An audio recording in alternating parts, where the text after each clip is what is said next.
And here's a minute message for you. Actually, this one's going to be a little bit more than a minute. But before we get into it, don't forget to subscribe to my YouTube channel. Click on the subscribe bar, and when the notification bell pops up, click on it. You'll be notified anytime I add content to the channel. Comment on this video, like this video, share this video.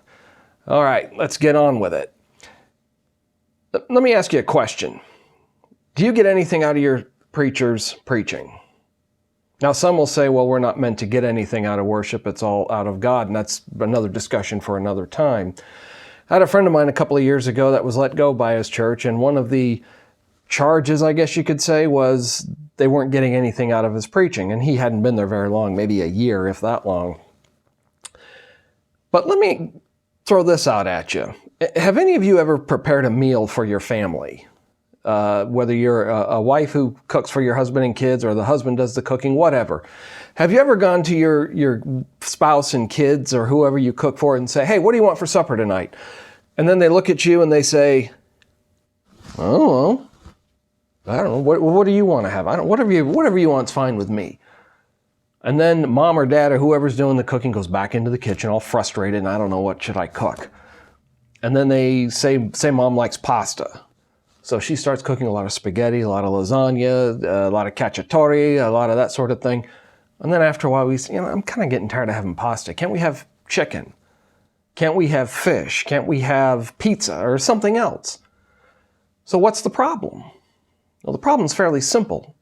You need to tell mom or whoever the chef is what you want for supper. Otherwise, mom or dad is probably going to cook a lot of what they like or what's simple or whatever they have on hand. All right, so what's that got to do with preaching? Pre-COVID, most churches were meeting twice on Sundays, Sunday morning and then they had Sunday night. And if you're doing the traditional 2 sermons, that's 104 sermons a year the preacher has to prepare. Now, give him 2 or 3 Sundays a year off for vacations, for when he's sick, when there's guest speakers. He's preparing somewhere between 95 and 100 sermons every year. That's a lot to do. That's a lot of spiritual meals that he's preparing. And if you're not getting anything out of it, maybe you need to be reading your Bible more and come to the preacher and say, hey, I have a suggestion for a sermon. Or, hey, I've been reading my Bible and this passage, I don't get this passage. Could you do a sermon on it? It's like in my introductory video to this channel, I ask for sermon suggestions or lesson topics if you have any. And where I preach, there's a little box, it's a school supply box that sits on the table at the back of the auditorium with a sign that says sermon requests.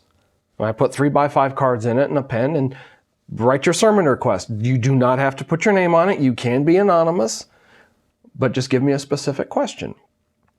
So that's the minute message for today. If you think you're not getting anything out of your preacher's preaching, go to him and offer to help. Come up with topics, with ideas. Because what happens is, if he doesn't get enough sermons or ideas, he's going to be preaching on things that interest him. Or he's going to be making his best guess as to what will interest the congregation, or what the congregation needs to hear a sermon on. If you have a question about a topic, gee, what do I really need to be baptized? Hey, preacher, could you do a sermon on that? Yeah, it sounds basic. But there's always somebody in the congregation who has questions, even about baptism. Or preacher, I've been reading through the book of Romans, and this whole thing here in Romans chapter 6, I don't get that. Could you do a sermon on it? Whatever your questions are, take them to the preacher. And the preacher should not object. He should be perfectly fine with you coming and asking questions and making sermon requests. If he has a problem with that, then he's probably got other issues he's dealing with. Well, that's it for this minute message. It went a little longer. Don't forget to subscribe to my channel and click on the notification bell. Like this video, comment on this video, and share this video. That's it for this one. We'll see you in the next video. I'm out.